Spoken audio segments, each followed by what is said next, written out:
Yep. Very good evening and thank you for joining us. This is Live with Faye. We're on YouTube. Like always, every evening at 8 o'clock, we bring you stories that we believe should gain your attention. Other than the din that's happening on other media channels, we pick our stories based on what the citizens are interested in. We also, like I have to keep reminding everyone every day, don't do debates. These are not debates. What we do instead is bring in voices who understand the topic better than anyone else and who will give us every angle of the issue and help us make up our minds on what is really going on and whether that's good or bad. So no one's going to yell at you in this show. We're not going to speak over each other. You'll be able to understand what everybody's saying, which should be a refreshing change for all audience members in India right now. Let's get straight to our conversation this evening. Now, the Election Commission on Thursday has asked for a report from the Electoral Officer of Maharashtra based on allegations from a RTI activist. Now, the allegations basically said that the election officer in Maharashtra had hired an advertising agency who was associated with the BJP before the assembly elections last year. The RTI activist in question, Saket, Gokhale, had alleged on Twitter that the Maharashtra Chief Electoral Officer had hired a BJP IT cell individual for handling social media because the addresses that he investigated, he said, turned out to be the same. Now, since then, there's been a development on that story, and I'll tell you what it is. The Maharashtra Election Commissioner has responded, election officer has responded, and he has said that there is no foul play. Now, I'm quoting this out of India today. It's basically the electoral officer, in his interim report to the Election Commission, has given a clean chit to the process of hiring of a BJP office bearer's firm by the CEO during the 2019 state elections. According to sources in the electoral officer's office, and this is again according to India Today, the report further said that MS Signpost India Private Limited, which is the company in question, was selected by the DGIPR, which selects agencies of all types of ads for the government, after a proper tendering process on request of the election officer's office after a due process had been done. So there are a couple of reasons why this should be of interest to us. And not the least of which is the fact that the Election Commission should really be above all sort of question, in the sense that for citizens of this country, the Election Commission holds really the key to the democracy, because free and fair elections is the basis of our democracy. So the Election Commission should be above any sort of accusation.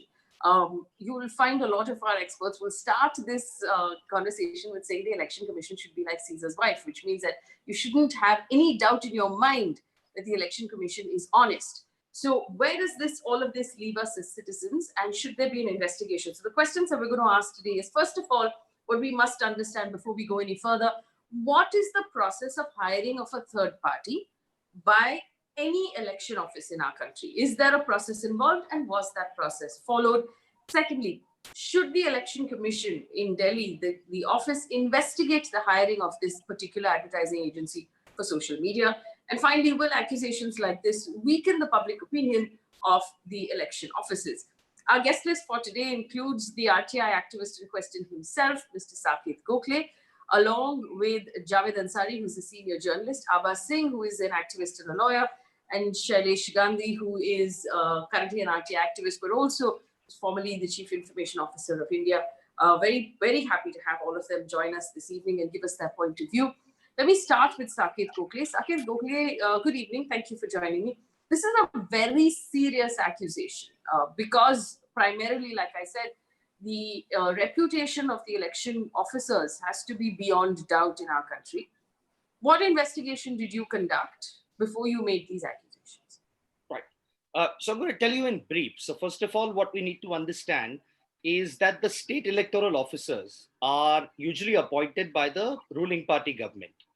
So normally the Election Commission does give its consent, but the Chief Minister is the authority who appoints the state electoral officer. It's usually a serving IAS officer. Now, when I was looking at the page of the Maharashtra Chief Electoral Officer, and after the US election where Donald Trump got elected, Facebook, there were a lot of demands to have more transparency in the operation of especially political pages. So therefore, every advertisement that's made on Facebook, that's political or made by any page, has to give some sort of disclaimers and information as to who paid for the advertisement, how much was spent on the advertisement, who was targeted with that ad. And on the chief electoral officer's page, while the advertiser's name was Chief Electoral Officer Maharashtra, the address that stood out was 202 Pressman House in Mumbai. Uh, Okay. Now that I know is definitely not the chief electoral officer's address. On further looking up this address, it turned out that it belongs to a company called Signpost, which is an advertising agency. But strangely enough, this address was also occupied by a certain Mr. Devang Dave, who is the Bharatiya Jan Yuva Morcha, the youth wing of the BJP. He's their chief IT cell convener and social media head. So basically, he's the one in charge of running the IT cell of the BJP's youth wing. Hmm. Now, that address itself struck out first. So I decided to look a little bit more on Mr. Dave. If you go to the website of his page, which is Social Central, you can see that he clearly says that actually the Bharatiya Janata Party is one of their clients, the Ministry of Steel. So they do get contracts, lucrative contracts from the union government, which in itself is a conflict of interest, but that's a story for another day. What is interesting is that on his own agency's page, he claims that the Chief Electoral Officer Maharashtra was one of the clients of his company. So the first question here is, why did the Chief Electoral Officer of Maharashtra, who is a part of the Election Commission of India, hire an agency which is headed by the chief of the BJP's youth wing? I mean, by the IT cell chief of the BJP's youth wing. This, for an independent institution, for an institution that's supposed to be unbiased, this is incredibly shocking that your social media is being handled by the IT cell chief of the ruling party. Okay. And did you get in touch or file a complaint of any sort about this? So when I published my investigation, the Election Commission, normally you would expect them to brush off allegations if there was no foul play, but the Election Commission within an hour responded saying that they had sought an interim report from this Chief Electoral Officer Maharashtra. Now here's where it gets a little interesting, because an interim report usually is sought before an inquiry is instituted. It's like a show cause notice. So basically, they tell them that please state the facts, and based on the facts, the Election Commission will decide whether to order an inquiry. Now, the Chief Electoral Officer Maharashtra himself, in a span of 2 days, has been leaking out statements to the media saying there is no foul play, Social Central was never involved, we gave the contract to a company that is completely different, and this company has no links with the IT cell. Uh, Interestingly, Mr. Devang Dave, the man who himself is accused of working with the Election Commission, has put out a series of tweets saying, why can't, if I'm a political activist, why can't I work with the Election Commission? In fact, I did work with them and my work was greatly praised by the ECI. So now here you have the Chief Electoral Officer saying that the BJP IT cell person never worked with them, while the BJP IT cell person is not only admitting on Twitter that he worked with them, but he's also put the CEO Maharashtra as a client on his own website. So clearly in this case, look, the CEO Maharashtra isn't accused in this case, okay? One day before tweeting out this explanation, he sent out a press note telling everybody that the Chief Electoral Officer Maharashtra does not decide which agency works for him. It is decided by the DGIPR, which is the publicity wing of the Maharashtra government. So in effect, the Chief Electoral Officer Maharashtra is saying that the Devendra Fadnavis government appointed an agency for the Chief Electoral Officer Maharashtra. Now, how fair is it? I mean, was this decision taken in consultation with the ECI? Or did the Chief Minister put a gun to the Chief Electoral Officer's head and tell him that this is my party's agency and you need to hire them?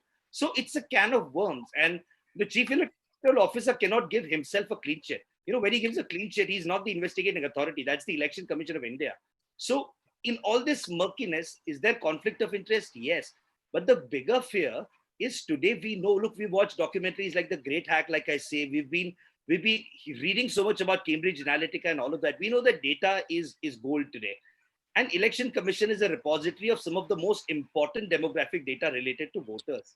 We also know that the Bharatiya Janata Party is very well known for spending huge amounts of money on data targeting, on profiling of voters and targeting them with propaganda, disinformation, and all of those things.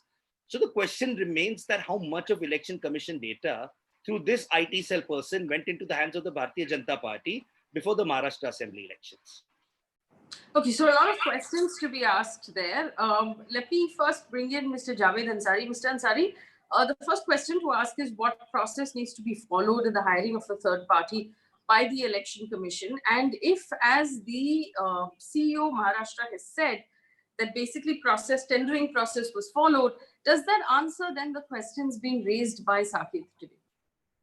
Well, first of all, let me put on record my deep gratitude and admiration for Saket.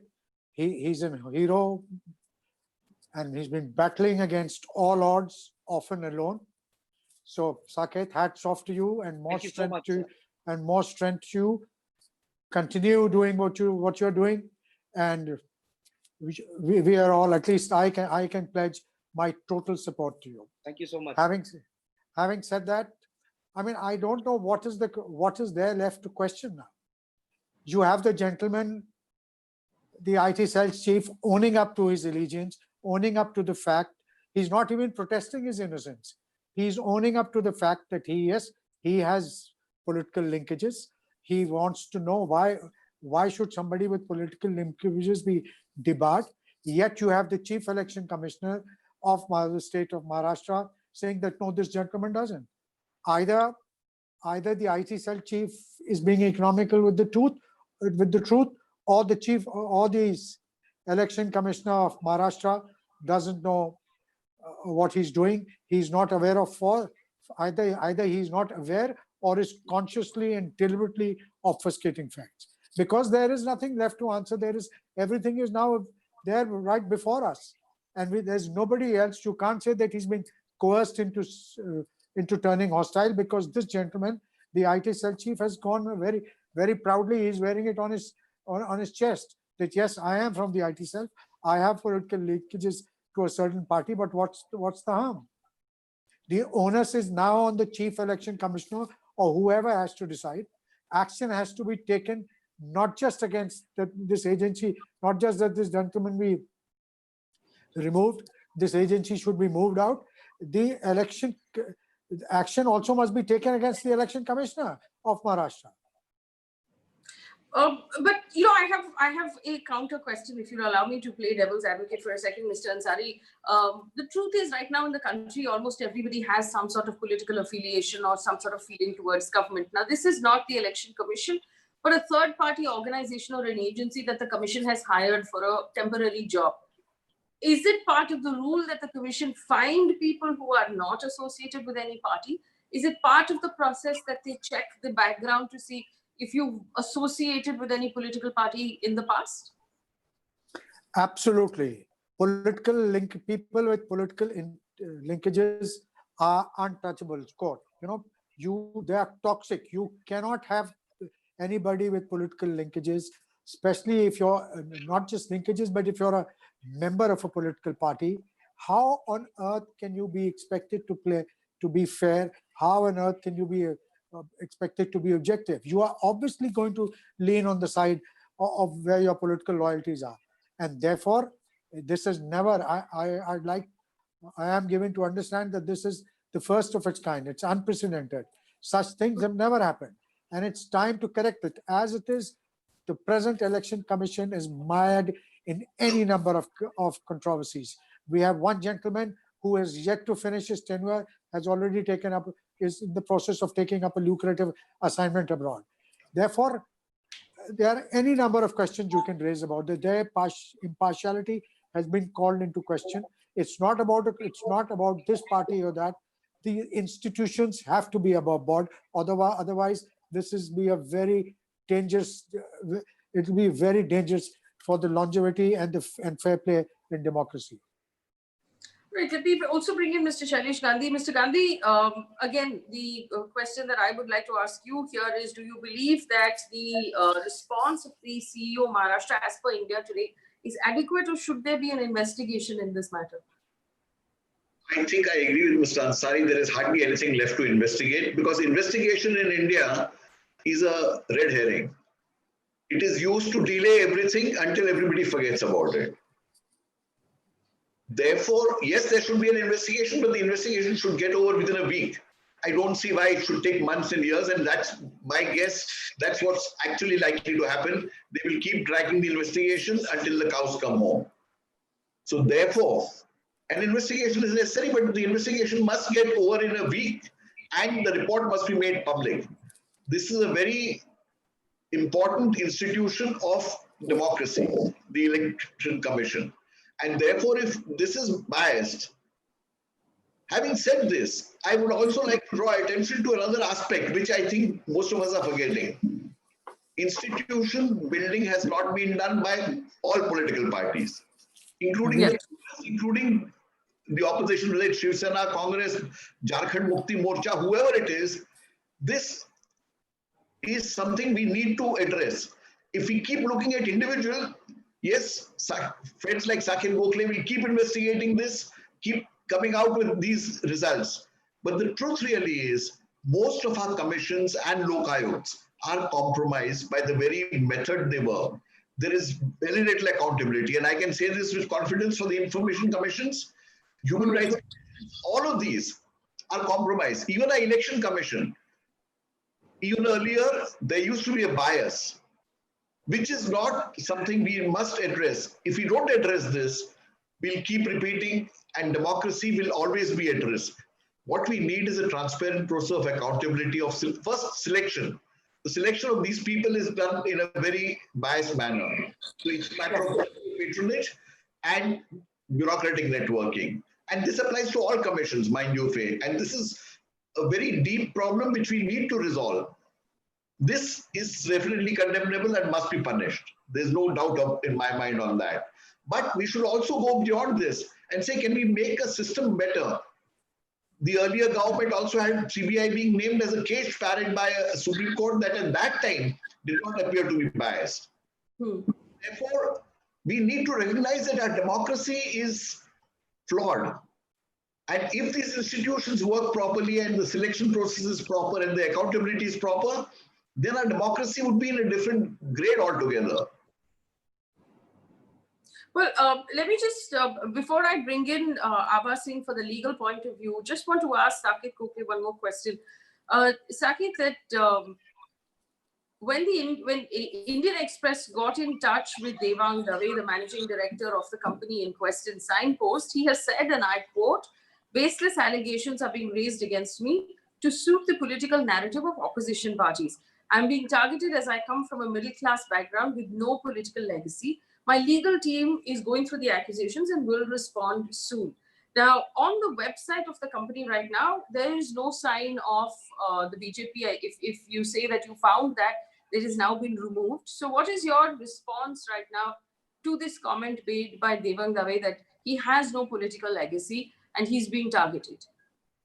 Look, it's not a question of political legacy or not having a legacy. I mean, even Prime Minister Narendra Modi claims he has no political legacy, but that doesn't mean that he's not allowed to follow due process.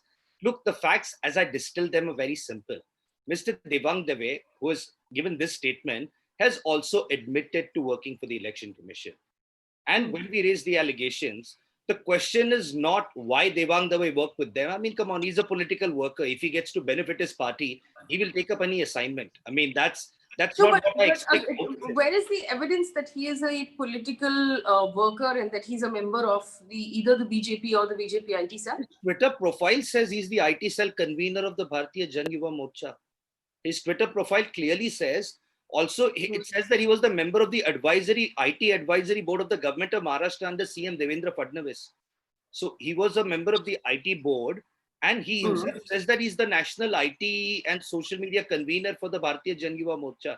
He's an office bearer of the party. He's not just a mere supporter or someone who's sympathetic. He holds an office. His display picture on Twitter is a picture of him with Prime Minister Narendra Modi himself. So the question here is not with why did Devang Dave work with the Election Commission of India? I, as a private citizen, do not have the right to ask him, why did you work with the Election Commission? I mean, I'm no judge or jury. But my question is, why did the institutions fail? Why did the Chief Electoral Officer Maharashtra not do his background check before hiring this company? Why was DGI PR allowed to do the tendering and hire? Look, the Maharashtra Chief Electoral Officer first said that the DGI PR did a shortlist of the agencies empaneled by the Devendra Fadnavis government and chose one out of them. So the question is, why was the Maharashtra government under Devendra Fadnavis allowed to appoint an agency for the Chief Electoral Officer? So the question is about the nexus. No, Mr. Dave can make any number of legal notices. But like I said, the question is not whether he worked with him. I mean, come on, tomorrow, if you go to Prime Minister Narendra Modi and say, you know what, here's the demographic data of all Indians and I'm giving it to you, he's not going to say no to it. But the question is the Aadhaar authority goes to him and gives him, will question the UID. But then again, Saket, if he handled, let's assume he handled some of the advertising work during the elections for the Election Commission, that doesn't necessarily mean that he would have had access to the voter database. How do we know that? The Election Commission has not given. Look, today we are still in the process of drafting a data protection law. And the draft itself is very problematic as it stands today. Now, the question is, the electoral officer might say that he did not have access to data, but what is the guarantee? And look, here, one thing I wish to make very clear, tomorrow I understand there is a lot of big companies, okay, who handle projects for the government of India, who handle probably elections for different political parties in different states. That is very different. Look, a person sympathetic to a political party being hired. Look, we're all sympathetic to some party or the other. When we cast a vote, we're all sympathetic to somebody. But this is not about a person sympathetic to the party. This is about an office bearer of the party. They're two completely different things. This individual is not just somebody who has sympathy for the BJP. This individual is somebody who runs the IT cell operations of their youth wing. And to give him the social media contract, that goes beyond the question of conflict of interest. It's not just, he likes Narendra Modi, big deal. No, he works for that party. He's an office bearer of that party. So the question here is not just about political affiliations or political support. It is about conflict of interest. And the second thing here being that, this individual tells a news report that baseless allegations, while on Twitter, he's proudly saying the Election Commission even praised my work. He's putting a copy of the chief electoral officer on his website. So if the person can delete all this data so fast from his website, he's a very data savvy person. So I don't know what he has done with the data that he had access to at the Election Commission. Okay, so let me bring in Abha Singh at this point. Abha Singh, at the end of the day, it's going to boil down to whether ethics aside, whether any laws were violated or broken in some way.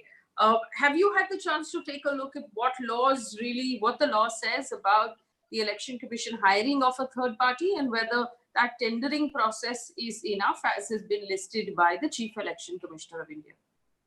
If you go by Article 324 of the Constitution, which provides for an Election Commission of India, it clearly says it should be an independent and impartial body.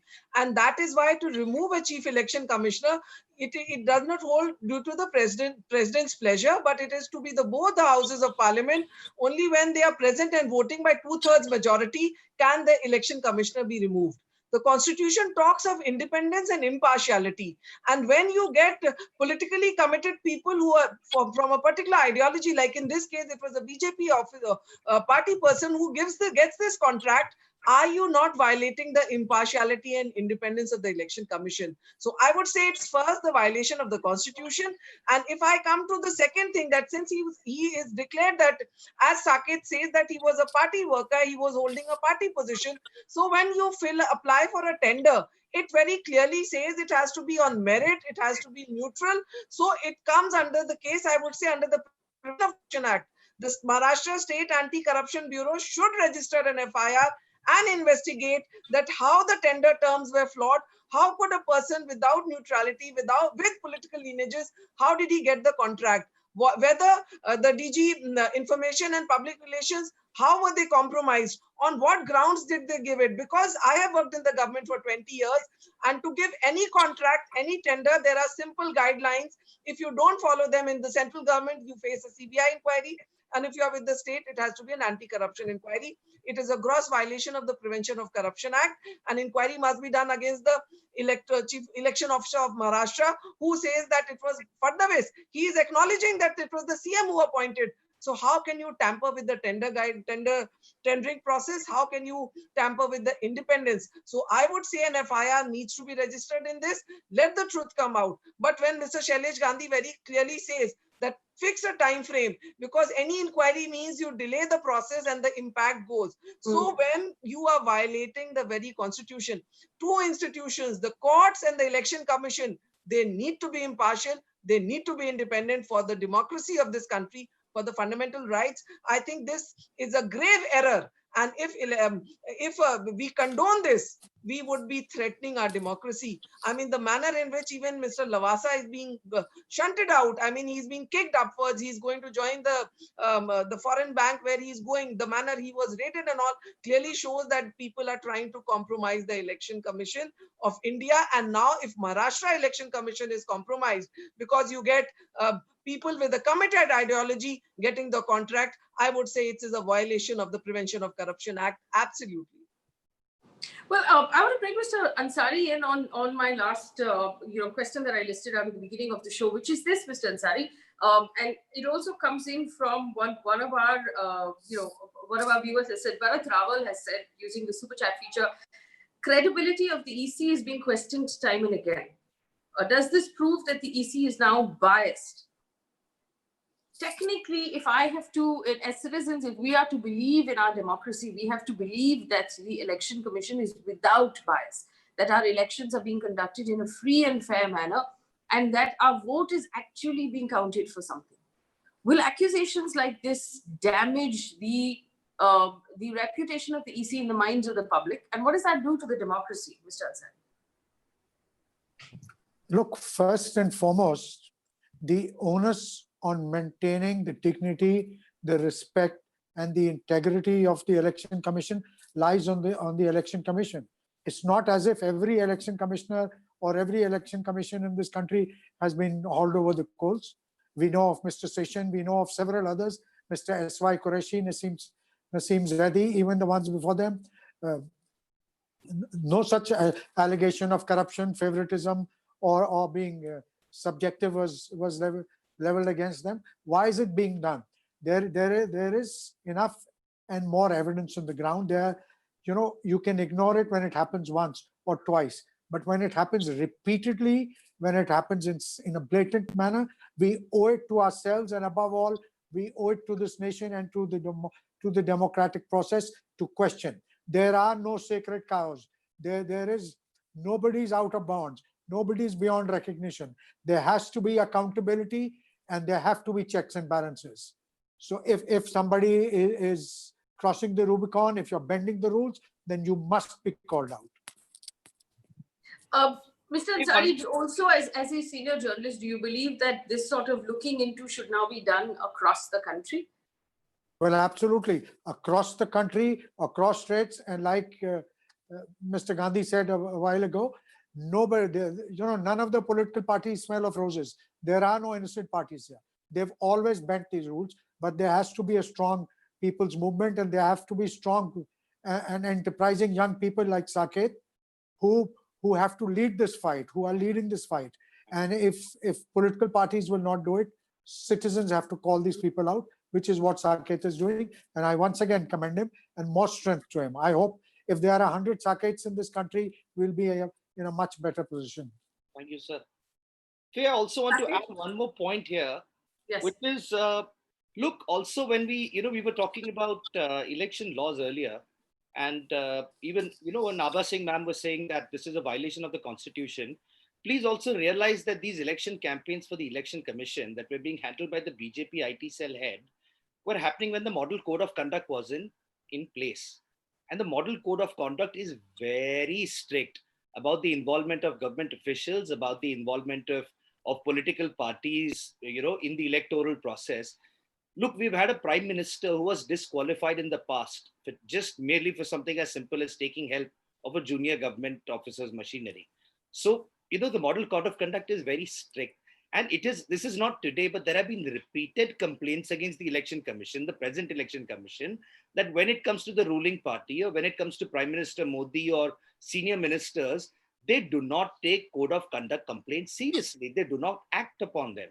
Now, for example, during the Delhi elections, we had people like Kapil Mishra going out and saying, Desh ke gaddaro ko goli maro. We had a union minister like Anurag Thakur, and all they got in return was a slap on the wrist.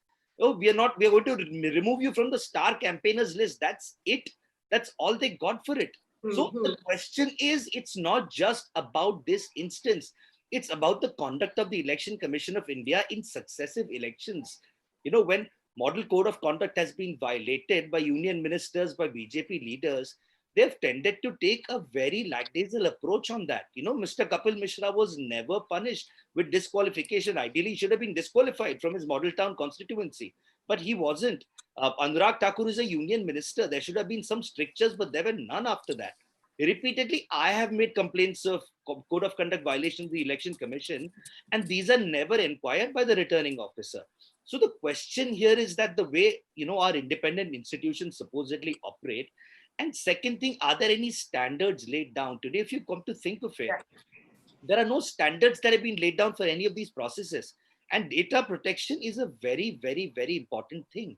We do know, regardless of what political, slant we have, it's a disclosed fact by the BJP itself that they spend crores and crores of money on purchasing data, on missed call campaigns, on targeted campaigns, social media campaigns, and they have a very functional IT cell.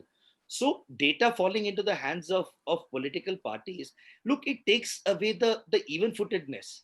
It takes Saket, 1 second. I remember a lot of people asked this question when the elections were on, which is that the actual voter database per constituency is public information on the Election Commission website, right? You have party workers who come to your house and say, here is your little parchi that tells you where you need to go vote, and it will make your life a little easier. And I know a lot of people in my neighborhood called me saying, how do they have this information? But the truth is, it's on the website. So if it's already on the website, then what else is left to be leaked to a political party? Information in the voter list, as you see it, when the voter sheets are handed out, and they're handed out to all political parties by the Election Commission. But those contain only the person's name, their age, and their address, and their gender. These 4 information points, that's it, okay? The other data points that the Election Commission has, look, when you register on the electoral roll, you submit a lot of your other documents in order to get on the electoral roll. The Election Commission has your telephone number, for example. Now, your name and your age and your address are not enough to target you on, to find you on social media, to create a profile of you. It's not that easy to do that based on simply that data point. But today, when you add your phone numbers to it, okay, and when the Election Commission does outreach campaigns, or like this IT cell man was doing, they do have access to phone numbers. This agency also handles missed call campaigns and go out and ask people to vote campaigns and all of that. So they have access to telephone numbers. Now, with that telephone number, I am getting about 6 to 7 other additional data points from different sources about that particular voter. So I know what this voter interests are, what this voter likes on Facebook, what this voter likes on Twitter. So there is a lot of these other things. Then I can today simply, if the Election Commission gives the BJP IT cell guy a database of just the phone numbers they have, they can very well match it with their existing internal database and check how many of these are BJP supporters and make sure they get the message to go out and vote. In India, I'll tell you another thing, as somebody who has reported on elections before and watched elections before, the challenge is not to just get people to vote for your party. Campaigning happens in the last 3 days purely to ensure that your person goes out and votes. Because if they don't vote, it's useless whether they're a supporter of your party or not. So when the BJP IT cell person has the numbers of voters and he's urging them to go out and vote, pretty sure that BJP voters will be getting more of an added push saying, please go out and vote for Modi ji, please go out and vote for Fadnavis. So that again itself takes away a level playing field for the other opposition parties. Then you add electoral bonds to the list, you add all of these other things to the list. Then why, forget other political parties. Why would independents even dream of contesting elections today? Okay, so we have some interesting questions that's coming in from our viewers. Taking this to Ms. Abha Singh, Bharat Rabal says, even if this is found to have actually happened, if there is guilt here, what impact can we expect? What is the outcome of the investigation that we've asked for? It's not like there'll be a re-election. So that's obviously not true. There's not going to be a re-election. But what kind of impact can we expect, Abha Singh? See, nobody's talking of re-election, but yes, when the impartiality is compromised, when the guidelines are violated, it calls for an inquiry. The people who gave this tender to this BJP party holder, they need to be, action needs to be taken against them. We worked with the CBI and I've seen the working. I was working in customs. In fact, if there is even an iota of conflict of interest, you are put behind bars. So DG information, who gave this tender? what were the compulsions? That person, if he's from the state government, he needs to be arrested. His statement needs to be recorded. An FIR needs to be registered first. We need to maintain the impartiality. So nobody's talking about in future, you cannot compromise the election commission. And it shows that only in Maharashtra, we've got to know. We need to check in other states also how they are trying to compromise the independence, because you're playing with the democracy of the land. You are trying to violate the constitution. So let us not say that now what can be done now. So much can be done. The people who were involved in this scam, their heads need to roll. Actually, Abha Singh, ma'am, in a couple of days, I'm going to put out some details which also implicate the Election Commission of India itself on very similar lines. So I'm going to put that out in about a day or Yeah, two. that's great work. Great work, Saket. Mr. Shailesh Gandhi, so obviously it's interesting. This is an illustration of why activism is important in the country. But what would you like to see as an outcome of this? Would you be optimistic enough to assume that there will be a larger investigation and a cleaning of house, or do you think that we aren't there yet? We're not mature enough to actually have that happen. My guess is this will be papered over. I hate to say this, but that appears to be the truth. But just one point, I would slightly disagree with Saket, saying that because this company was hired to handle the publicity of the election, it would be given access to the database. Giving access to the database is an illegal action, and it could happen with or without hiring them. If let me assume for a moment that the database is being given out by the election officer, it could be given out to anybody. It could be given to the chief minister himself. I mean, why even look at this?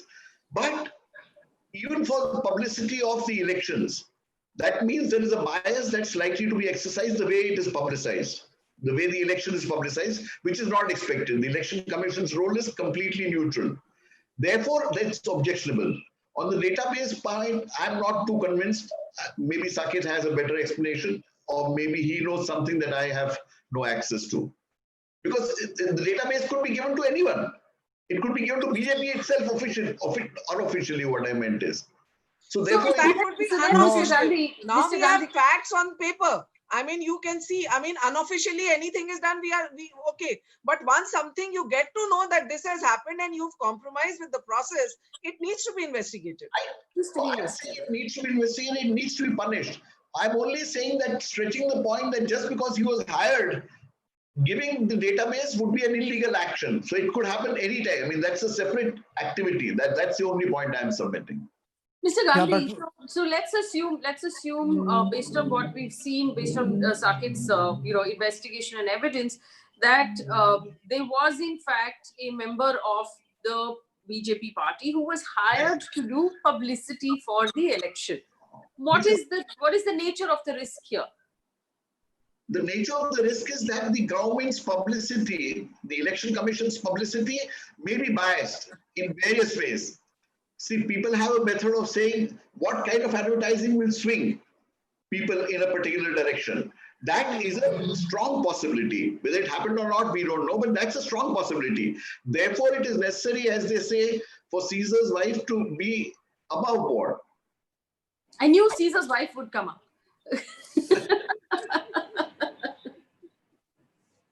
Now, Mr. Gandhi, do you want to explain to us the Caesar's wife, analogy? Because it always comes up when we talk about the Election Commission. I'm sure there are lots of young people who don't know how that works. Two ladies on this panel, I withdraw my Caesar's wife comment. But my point is, the Election Commission must appear to be. However, you also asked me another question. What is the long-term impact I can expect? I would hope that we don't get bogged down only to this issue, but slowly the nation moves towards saying most of our commissions are flawed. The way they are selected is flawed, the way they operate is flawed, and there is no accountability taken of these people. This needs to change. Also, I would suggest that transparency. For example, if the Election Commission were to put up everything on the website, every contract they give, including all the details, there's a lesser chance that would change systems. Otherwise, we are left with saying, I can assure you nothing is going to happen to this gentleman. For all you know, he may become an MLA next time. So I'm not very confident, but we must use this as an issue, as saying things are going wrong. We need to change this and we need to change our basic systems if you want a better democracy. No, and another malaise which it depicts is that our bureaucracy is becoming committed bureaucracy. Right. I mean, if the election office commissioner knew Baldev, what is his name? I was reading somewhere. Yeah. I mean, if he knew about it, why did he not put it on pen and paper? That means you are playing with the democracy of this country. You're playing with the impartiality. As I said, then when the constitution talks of an independent and neutral election commission of India, then the bureaucrats need to maintain that neutrality. Right. So to explain Caesar's wife to our audience, Julius Caesar was married to a woman called Pompeia. He divorced her because there was a rumor doing the rounds that she was linked to this other chap called Claudius. He divorced her allegedly in the story, not because he believed she was guilty, but because he believed that she, as a public person, should be above any accusation, that she should be so she should maintain such high standards that nobody should even think of making an accusation against her. Hence, Caesar's wife must be above suspicion is the idiom that is used a lot, especially when it comes to invariably the election commission, because its behavior should be so clean and so beyond suspicion that nobody should even consider the fact that it might be in any way, breaking any sort of the rules, which is why that keeps coming up. So then you learn something new. Since you've explained this, this is equivalent to the Sita syndrome. Yes. I mean, both stories are similar. True. No, that we don't like. But in both, syndrome, yeah, but in both cases, the onus is ironically on the woman to prove that she has to be above board, while the men get away scot-free. Completely wrong. Which is completely wrong. Well, in this case, I will not comment on Sita or Ram because I've had a very bad experience with that in a couple of days. So that's a topic. But Faye, I want to add one more thing here. Yes. Look, this is something that in the course of routine investigation I found, okay? But as Mr. Gandhi was saying, as Mr. Ansari and Abha ma'am were saying, the bigger question here is, look, this is something I found. But what are the other aspects where the ruling party or the government has already penetrated the election commission? I mean, this is the known, okay? This is the known unknown. But what is the unknown unknown? What are the other areas? We hear about Mr. Lavasa being shunted out because he put a dissenting opinion. We have had something like this. Now, for example, in a couple of days, there'll be a bit more details on how the Election Commission of India functions as well. But the question here is to what extent has the ECI been compromised? That's the bigger question. These are small little details, and investigations are needed because they allow us to understand and gauge the extent to which our independent institutions have been compromised. Look, we couldn't say this earlier, but then after Chief Justice Ranjan Gogoi joins the Rajya Sabha, is when we can get up and say, oh my God, was there a compromise in any institution when he was serving? So similarly, with the Election Commission of India, is it functioning as an autonomous body? People have been complaining about, VVPATs, there has been discrepancy in data. People have been talking about the ECI not releasing data on its website after elections. There have been numerous complaints, and these only remain complaints and they get buried. Nothing ever comes out of it. There have been a lot of petitions even pending with the courts regarding the Election Commission of India, but they've never been settled. There have also been a lot of Supreme Court directions to the Election Commission of India, which have never been acted upon. Now, for example, 2 weeks ago, the Election Commission of India put out a notification saying that it will now be taking cognizance of complaints related to falsification of affidavits. Until now, a person had to go to court directly under the Representation of People Act. Now the ECI said it will take cognizance. I tried. There is discrepancies in Kapil Mishra's affidavit. I tried. The returning officer says, no, please go to court. So the question is, how long? Because look, the Election Commission doesn't have its own staff. It functions on state machinery. I mean, there's only those 3 people sitting at the top, but everybody else is an officer of All India Services deputed on service to the Election Commission. So the bigger question here is, if our bureaucracy gets politicized, if our bureaucracy starts working hand in glove with the ruling party, then what are 3 people sitting on the Election Commission going to do at the end of the day? So the bigger worry here is the politicization of the bureaucracy. When we talk about the Chief Electoral Maharashtra, as Abha Singh ma'am said, he's a civil servant, he's a bureaucrat. The DGI PR who appointed this agency on behalf of the electoral officer is also a civil servant. So today's civil servants, and we see this on Twitter, we see them taking sides, we see them talking, making communal statements, talking on behalf of the government against the opposition. There needs to be a more effective implementation of service rules today, which prevent bureaucrats and police officers from taking political sides. Because otherwise, the 3-member election commission is not going to be able to control anything or have any autonomy when the machinery itself is rotten and politicized. Right. So let me bring in Mr. Ansari here. Mr. Ansari, just yesterday I was having a conversation with Geeta Luthra and Mr. Rajan Mahan about the roles of governors and speakers and CBI and ED and all of these agencies and positions that are meant to be constitutional and not in any way partisan. But again, is there too much water under the bridge to bring it back? Can we go back to the world that Saket is talking about, a country where policemen, IS officers have no political alliances at all? Look, it may not happen overnight, and the dice is certainly loaded in favor of what it should not be. But that notwithstanding, we need to continue to fight. You need to fight for every blade of grass, every patch of land, every inch of the way. We can't see. It's because we've been passive in the past that we are where we are now. Abha Singh ji was talking of the fact that we are now of the danger and fear of a committed bureaucracy. Abha Singh ji, if it's just limited to a committed bureaucracy, I'm willing to live with it. Everywhere that you live, it's just everywhere that you turn around and see, there's just commitment, and more commitment. And I don't want to endanger myself. I'm not as brave as Saket is. I have more years behind me than ahead of me. And therefore, I'm a bit more cautious than Saket. But you get what I mean. You spoke of the gentleman now joining the Rajya Sabha. Just look at the kind of judgments. Just look at the way governors are behaving. Politicians are being made governors. What do you expect of them? But that is why there is all the more need for more Sakets to come up and ask all the right questions, try and introduce as much accountability as possible, as much checks and balances as possible, because otherwise we are doomed.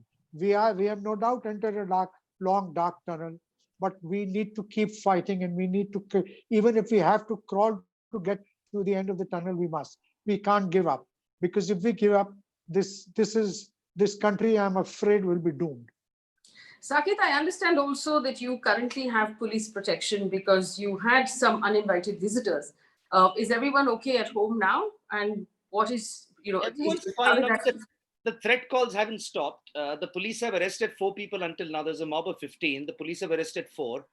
And not surprisingly, they're all 4 office bearers of the BJP. 2 out of those 4 are office bearers of the Bharatiya Jan Yuva Morcha, whose IT cell chief was working with the election commission. So I've repeatedly been saying this also to the police since day one. This wasn't about my PIL, about, delaying the Ram Mandir Bhumi Pujan in the Allahabad High Court, because that letter petition was filed many days ago. The fact that this attack happened literally the next morning after, I made the revelation in the night about the ECI BJP links, the fact that the attack happened the next morning, my phone is still ringing off the hook. I'm getting about, 7 to 8 calls per minute. So every hour I'm checking and there's about, 300 missed calls. But this coordinated attack, this was an IT cell attack, and this has nothing to do with, they tried to make it like they always do, they tried to make it about the Ram Mandir again. They tried to make it communal again. This was not about that. This was because the Maharashtra government is jitter. They never expected this to come so close. Former Chief Minister never realized that, he might be held accountable, that it might come so close to him for comfort. So all of these attempts are made, I'm a privileged city boy, who can speak English and who can call the police. But if I was in a smaller town today, I would have been crushed. I would have been killed. And this is what happens to, as Mr. Gandhi himself might have heard several cases, this is what happens to RTI activists across the country. There are attempts to silence them. There are attempts to intimidate. So while, yes, there has been an attack and there has been all of that, that is not going to stop me from fighting, because when you start doing something like this, this is something you anticipate, it's going to happen. At the same time, I've been very fortunate. I've been fortunate that I don't live in a BJP ruled state. I've been very thankful to the Home Minister of Maharashtra, who very immediately responded to my plea for help and registered a case against people who attacked my house. So in that sense, I'm very fortunate that I'm not in a state that's controlled by the BJP. If I were in Uttar Pradesh today, I would have been a dead man.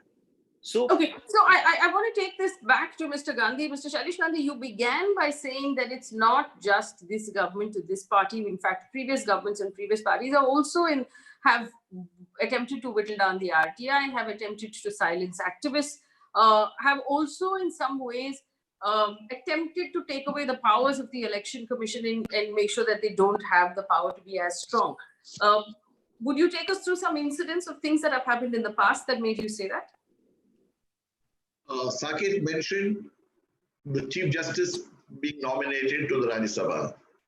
He probably is too young to remember that earlier there was a Supreme Court judge who was part of the Congress parliamentary party and became a Supreme Court judge. So these things have happened, and I'm only saying it used to happen much less. Earlier, it used to happen much less, but I blame ourselves. We as in citizens and yourself, media, did not wake up to this. Even today, we are focusing. I slightly disagree with Mr. Ansari, sir. 100 Saket Gokhales, the 1,000 Saket Gokhales will not be able to do anything unless we change the system, unless we have better people manning this, until we have commissions that are 90% independent, really independent. We have independence in name. The Constitution says this, the law says they are independent. Most of these people are not independent. They are beholden because of the way they are selected. Our processes are flawed. If we don't change our processes, we'll continue like this. And there are so many people and so many places where things go wrong. If we don't correct this, I'm therefore submitting that we need to make all our commissions, including a Lokayut. Maharashtra has a Lokayut. When is the last anybody heard of Lokayut doing anything? He has a staff of over 80 people. He does nothing. We have various commissions, Human Rights Commission. I have heard that the Chief Commissioner of the Human Rights Commission in Maharashtra lands up for 1 hour or 2 hours a day. We have no accountability. We have people who don't deserve to be there. And then whenever friends like Saket Gokhale catch one person or two people, we say that something should happen and nothing happens because the overall system is so corrupt and decayed. I'm again pleading and saying, I'm hoping that we take this fight forward and say that we need to have a better system of employing these people. And we need accountability, we need transparency. Then we have a better chance. Otherwise, I don't think you can keep catching people like this. We are very lucky to have Saket. But how many Sakets will be there and how many things keep going wrong around the country? How many Sakets will be there? Hopefully, at the end of the day, every young person in the country believes that it's also their responsibility to investigate or to support those people who do investigate. At the end of the day, like Mr. Ansari said quite rightly, we have to fight for every blade of grass. We have to fight for every inch of land. And that's not just true for those people who signed up in the forces or those at the border. It's also true for those of us at home. There is a saying that if you really respect the soldier who's standing at the border, then work to build a country that is worthy of his sacrifice and that is worthy of his effort for when he comes home. That's our responsibility. While we know there are 20,000 troops right now at the border in Ladakh, preparing for a bitter winter, we have to make sure that the country that they've left and they've gone to the border for is protected in terms of the fact that it is just, there is social justice, that it is still fair, that we protect the things that make this democracy what it is today. And part of that is in either doing investigations or support those people who do the investigations themselves. I want to thank my panelists for giving us time and for having this conversation with us. I want to thank our viewers for joining in as well. We've had quite a turnout today. Madhu, Bharat, Raval, Amritamsu, Nanda, Gulzar, international travelers, Virendra Singh and Dips, thank you for supporting us financially as well through the course of this conversation. We will be back every day at 8 o'clock to bring you stories with voices that matter so that you can understand really what's going on in the country. The idea is not to drown out the information with noise, but the idea is to bring you voices and people who will make us think about what's happening and what's important in our country. Thank you for watching. Good night.